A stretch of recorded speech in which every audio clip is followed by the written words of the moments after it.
Good Friday తర్వాతి రోజు నిశ్శబ్దంతో నిండిపోయింది. లోతైన భారమైన నిశ్శబ్దం యెరూషలేము నగరాన్ని కప్పేసింది. ఒక్కరోజు ముందే యేసుక్రీస్తు శిలువపై మరణించాడు. ఆకాశం చీకటిగా మారింది. ఆయన చివరి శ్వాసతో ఆశ కూడా మాయమైందనిపించింది. ఇప్పుడు సబ్బతు రోజు, విశ్రాంతి దినం. కాని ఆయన శిష్యుల హృదయాల్లో శాంతి లేదు. శిష్యులందరూ తలుపులు మూసుకొని ఒకచోట చేరారు. భయంతో, గందరగోళంతో, విచారంతో. వారు నెమ్మదిగా మాట్లాడుకుంటున్నారు, తరువాత ఏమవుతుందో అని. వారు అనుసరించినవాడు, వారు రక్షకుడని నమ్మినవాడు ఇప్పుడు లేడు. పేతురు నిశ్శబ్దంగా కూర్చున్నాడు, తన తల వంచుకొని తాను చేసిన నిరాకరణను గుర్తు చేసుకుంటూ. అతని హృదయం పశ్చాత్తాపంతో నిండిపోయింది.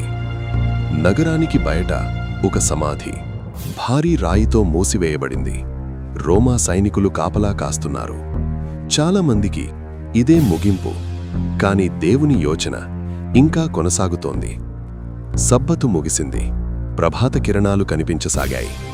ఈస్టర్ ఉదయం చాలా తెల్లవారుజామున కొన్ని స్త్రీలు సమాధి వైపు వెళ్లారు. వారిలో మరియా మగ్దలేనా ఉంది. వారి హృదయాలు భారంగా ఉన్నాయి, కాని ప్రేమతో నిండిపోయాయి. వారు సుగంధ ద్రవ్యాలు తీసుకుని వెళ్లారు, యేసు శరీరాన్ని గౌరవించడానికి. వారు నడుస్తూ ఆలోచించారు, మన కోసం ఆ రాయిని ఎవరు తొలగిస్తారు? కాని అక్కడికి చేరుకున్నప్పుడు వారు ఆశ్చర్యపోయారు. రాయి ఇప్పటికే తొలగించబడింది. సమాధి తెరిచి ఉంది. వారు నెమ్మదిగా లోపలికి వెళ్లారు, కాని అది ఖాళీగా ఉంది. భయం, గందరగోళం వారిని చుట్టుముట్టాయి. అప్పుడు అకస్మాత్తుగా ఒక ప్రకాశం కనిపించింది. దేవదూతలు తెల్లని వెలుగులో నిలబడి శాంతితో మాట్లాడారు. భయపడకండి, ఆయన ఇక్కడ లేరు, ఆయన లేచి ఉన్నారు. ఆ మాటలు వారి హృదయాల్లో మ్రోగిమోయాయి.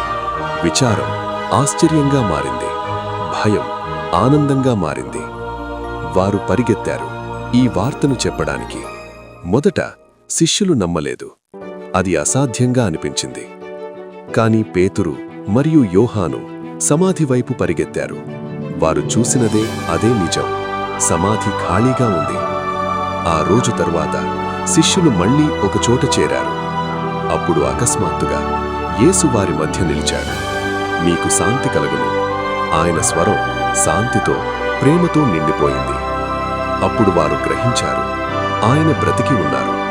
ఆ క్షణంలో అన్నీ మారిపోయాయి. భయం ఆనందంగా మారింది. సందేహం నమ్మకంగా మారింది.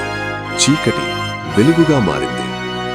యేసు వారితో మాట్లాడాడు, శాంతి గురించి, దేవుని యోచన గురించి, మరియు వారికొక బాధ్యత ఇచ్చాడు, ఈ శుభవార్తను ప్రపంచానికి చెప్పమని. గుడ్ ఫ్రైడే తర్వాతి రోజు విచారంతో నిండిపోయింది. కాని ఈస్టర్ ఉదయం జీవాన్ని తీసుకొచ్చింది, ఆశని తీసుకొచ్చింది, విజయాన్ని తీసుకొచ్చింది. ఈ కథ శిలువతో ముగియలేదు. ఖాళీ సమాధితో మళ్లీ ప్రారంభమైంది, లేచిన రక్షకునితో. ఎందుకంటే యేసు బ్రతికి ఉన్నాడు.